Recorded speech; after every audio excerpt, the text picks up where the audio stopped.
Are we recording? Okay, thanks for bearing with me. As today is being videoed for assessment purposes, I just needed to make a little brief stop between for the size of file, so thank you for understanding that. All right, let's move on from CPR to the D in Doctor's ABCD, and then we all will have a chance to practice. So, what does D stand for, everyone? Defibrillator. Fibrillator. Couldn't spell then. Also, AED. Can anybody tell me what AED stands for? External Automated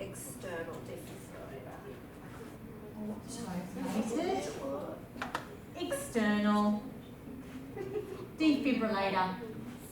And the reason I want you to know what that means is often when there is a defib that we can use, we will see this symbol with AED written below it. And this is what you're looking for if you come across an emergency while you're out in public. Okay? Just stop my timer. Okay. Where might we find a defibrillator if we have an emergency out in public settings? I want everyone to have a think and come up with one. If somebody says yours, you've got to have another one. Yeah. Oh, no, I'm getting one at a time. And I think it might be lolly time again. So I want you all to think of one, and then I want you to have one in reserve as well, in case somebody else says yours. Chemical. But wait till I point to it. You get the easy bit. You can start. A club? Petrol station. At work. At work, that's general, but I like it. Banks. Shopping centre. Library. Got one up front. Train station. Yay. Hospital. Aquatic centre. Council chambers. Police Schools. station. Police station. Sporting grounds. Fire station. Local ministers' offices. Service New South Wales. There's a myriad of where you can find automatic external defibrillators. Next question. Jody, somebody collapses in front of you. We go through Doctor's ABCD. CPR is being performed, but you've been sent for a defibrillator. You bring it back. I've never used one of these before. Should you use a defibrillator if you are not trained in using a defibrillator? Wrong answer. Yes. Should you use a defibrillator if you are not trained in? Yes, absolutely. And that is because they will talk to you. So to demonstrate that nice and clearly, I have, this is a bit like a Fisher-Price version of a defibrillator. It's our training defibrillator. And it may only go up to the place where lately it hasn't liked me because I don't actually place pads on a bare chest because I think no one needs to see that in this environment. So we may only be able to go up to that point with the defib talking to us, and then I'll talk us through the rest. Okay, so Jody's turned up to a casualty. What do I do? What do I do? Just press the button. Here we go. Training mode. Call for help. Remove pads from package in back of unit. Apply pads to patient's bare chest as shown. Okay, so you can see Apply pads the to pads will patient's show bare you chest as shown. exactly where to put them on. It's like a seat belt, so you can see the diagram there and the diagram to tell you to put it there. So just think of a seat belt on the driver's side, okay? So up here and down here. Now, this defibrillator doesn't like to go past that because we're not putting it on a bare chest. So I'm going to talk you through the rest. But I wanted to play you that so you can see that you get lots and lots of help and assistance in what to do. It will then go on to say, analysing heartbeat. Then it will tell you, shock advised, please move away from the patient. Do not touch the patient, okay? So we do exactly what the defibrillator tells us. Delivering shock, it will beep, it will deliver the shock, and then it will say, shock delivered, please recommence CPR. Please give 30 compressions and 2 breaths. After a little while of doing that, it will say, please reanalyze heartbeat, and it will talk you through every single step of the way. So knowing that, would everybody in the room, just by a show of hands, now feel confident to use a defibrillator on a living person or a collapsed person And that's why I think it's really, really important. We could spend a whole training session on use of defibrillator, oxygen, but that is a training session in the future, but I did want to touch on that. Okay, excellent. So, as we said, we keep going through that scenario until further help arrives. And then after that, as I've touched on, what are the next two things that need to happen following the doctor's ABCD?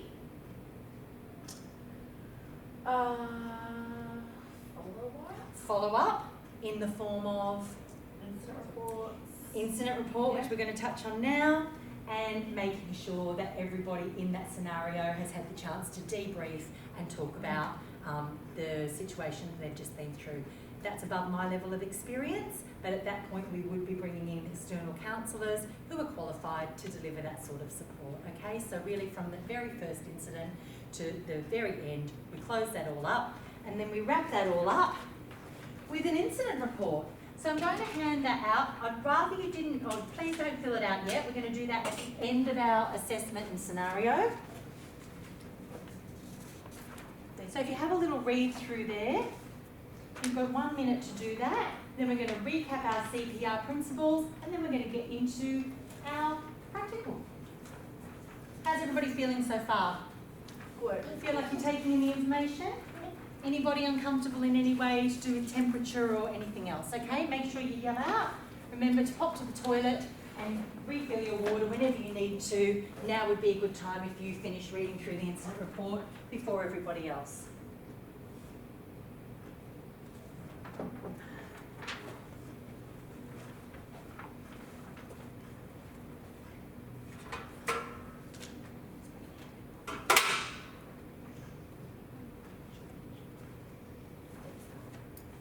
We will have the opportunity to fill in this incident report towards the end of today's learning, which you have just over 10 minutes remaining. Gosh, time flies when you're having fun and learning, right?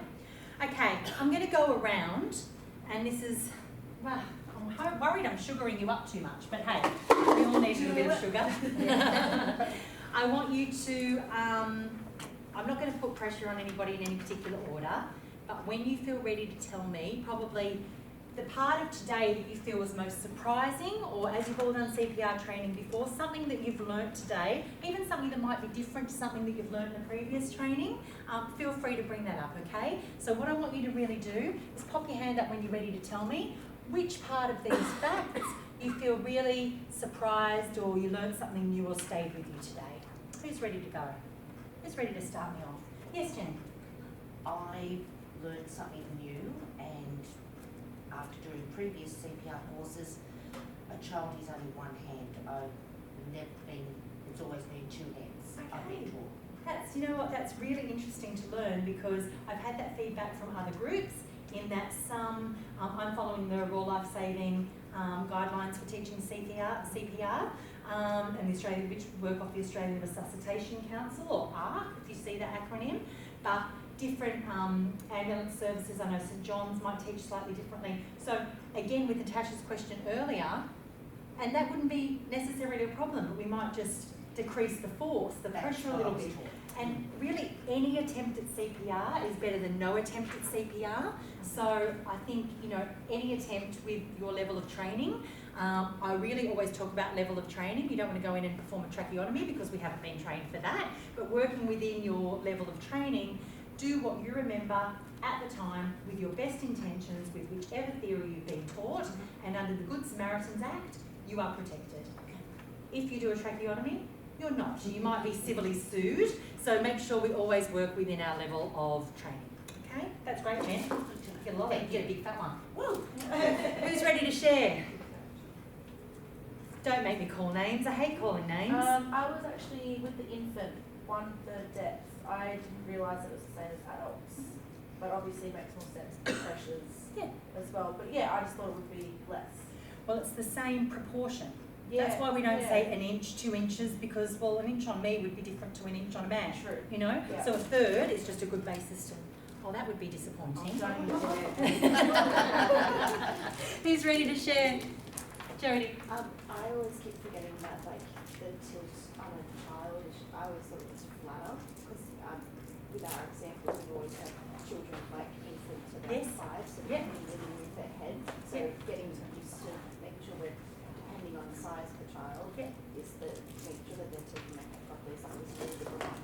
So remembering it's incremental tilt. Yeah, Yeah, sorry. that's really good. Yeah. No. Isabella. Mine's the breaths, because I thought if you didn't give breaths at all and just did compressions that it wasn't going to do as much as applying the breaths at the same time. It won't be as highly effective, Yep. but it's still an attempt. And, you know, comes back to that danger to the responder. We want to make sure that there's no danger to you. Jodie, just check this. Okay, who else? Who hasn't responded? Manzia, I'm going to put you on the spot.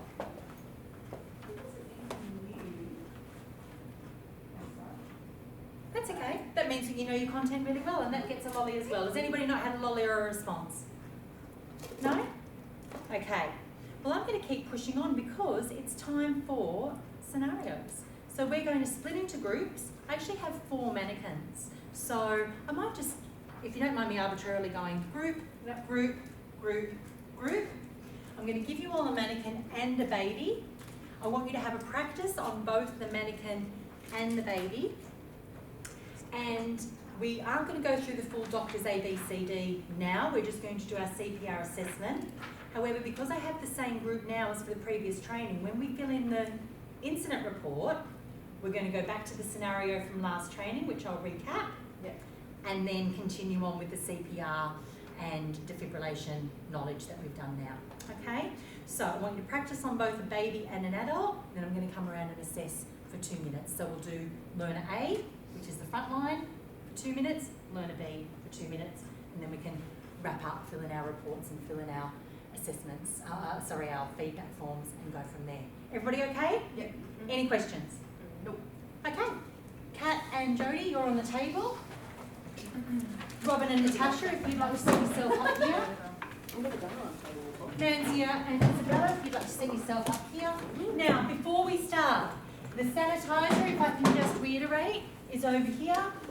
And there are mannequin wipes. If everybody please can grab a mannequin wipe and use it between your turns. Grab a double so you can use a wipe whenever you switch from yourself or your partner. I'm going to give you about 3 minutes to practice, and then we'll do assessment. Here are the babies as well. All right, let's get cracking. Okay. Decide who's going to go first. Wipe down the mannequin and have a little practice. Save your energy for the assessment. Would you like to go first, Rebecca? Oh, well, it starts with yeah. Well, there's weird on the table. And there's a baby on the table as well. That is so weird on the table.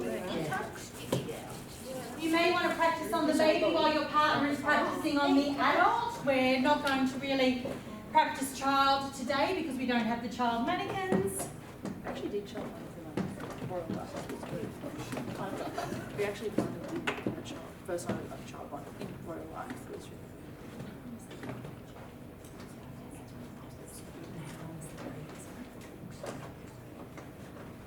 You can practice that. I'll do this. When'd you do that? Oh, it doesn't. Oh, sorry. What do you want? That's not. Yeah.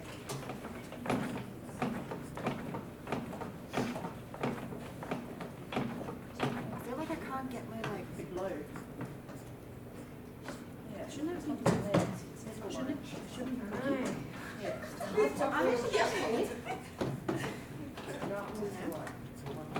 How's everybody going? That's a good dip. Another massage is falling off now. How you going,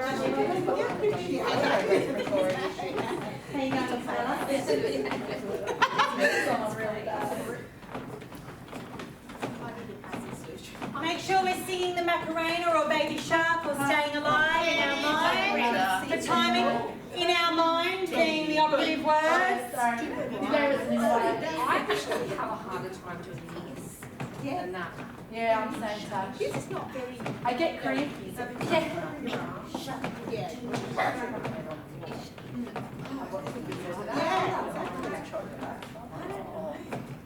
What's my number now? It's not very. What's my number talking to you? My space was to. It's not really soft. That hurts. I think that would be like, you know. I think because it's. All right, 30 seconds, guys, to practice, and then we're going to undertake our assessments. Because you can't really put your weight behind it. Unless you... I used to have so strongly. 2 minutes feels like a long time, I'll warn you.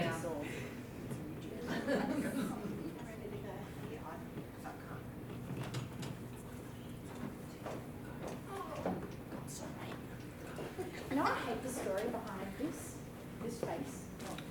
Like she was like a dead body that they found in the woods and a clone face. So that's interesting. Like a Jane Doe. Yeah. Okay, I think we're ready to get started for our assessment. Do you? Yes. Excellent. Who have I lost? Jenny. Jenny, that's okay. We'll start with your assessment first, then Melinda, and Jenny can swap in. All right, learner A. Set yourself up. I'm watching for 30 compressions and 2 breaths. I'm watching for a 3rd chest depth. I'm watching for appropriate head tilt. And if the other learner would like to continue practicing on the baby or just to help your partner monitor where they are with things, your time starts now. Make sure we're not going too quickly.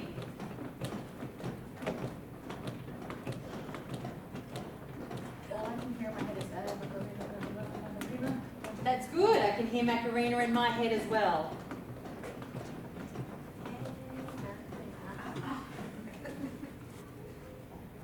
Remember, for hygiene, we're not putting our actual mouth on the dummy. We're 30 seconds in, guys. I know it feels like a long time, but we're only a quarter of the way in. Oh, you have to get it out. And let me tell you, when it's happening in real life, it feels even longer. Even though the adrenaline's pumping. She's just picking up that. That's looking good. I don't feel like that. Everyone's doing really well. Good timing, good depth. Katrina, I know it feels a bit weird on a table, but it's good for you to be able to demonstrate it.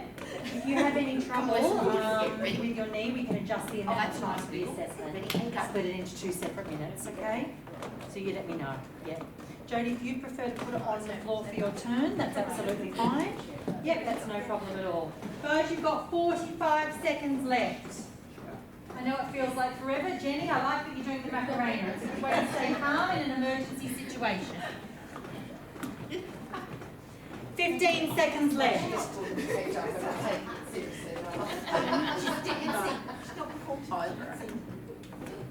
Not the time to dance. She's going to say that. Imagine if someone just wakes up 15 and seconds. Keep going, don't stop now. Okay, I want you to talk to your partner about them swapping in after the next breath. For them to take over for their 2 minutes. Communicate with your partner and I'll start the timing once everybody has commenced with partner B. Learner B, partner. 1, I'm going to do 2 breaths. There you go. Then can you take over the floor? Okay, I can see that. Now with Jodie, everybody has started. Time starts 2 minutes from now. Well done. You started early, that's just a bit more practice. Well done, sorry. Sorry. I'm trying to take over the trainer. Tripping me over doesn't mean an instant pass. Good job. Good timing, good depth, and really good handovers I saw as well. In a real world scenario, you're looking after the patient very well. No, either way, whatever's easier to do this. Is that I'm going to move you just a little bit to the centre. That's it, to here. And then I want you to concentrate on a little bit more depth. It is really physical. That's better. Good. Excellent. Time check. We're not yet a minute. I know. I know. Remember that beat. Beat da da da da da da da da da. I'm sorry that I'm singing. Da da da da da da da da da da. Okay. 1 minute left to go. Halfway. Everybody looks really good, but we must hit that 2 minute for assessment purposes. Go, Jodie, come on. Yeah, it's really hurting. They That's it. It's physical. You actually will be, if you were to perform CPR for a good period of 10 minutes, even swapping in with another responder, you will definitely be sore. I'm so hot for this. 30 seconds left. Sorry, time to take a jacket off, Jodie. Yep, if you need to remove clothing quickly, Comfortable you responders, need to better keep responder. yourself, well, you can't overheat while you're doing this, otherwise you're not going to be able to continue. So really important to keep yourself functional and look after yourself as well.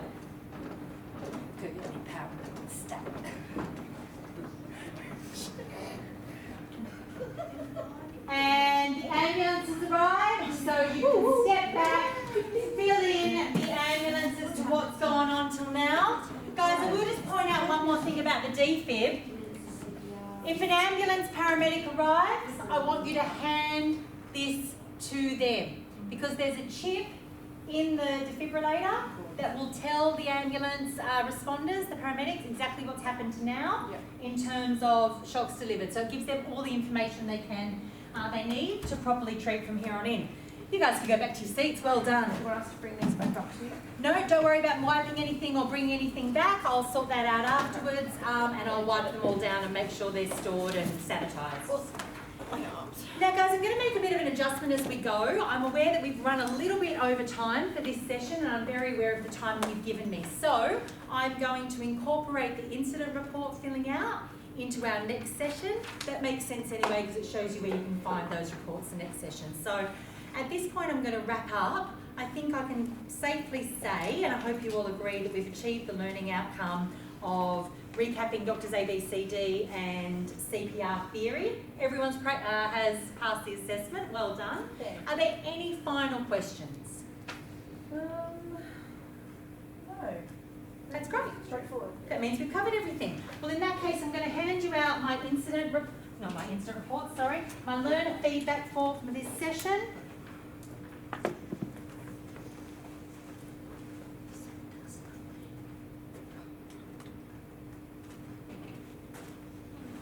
Yep, I had the right one to start off with.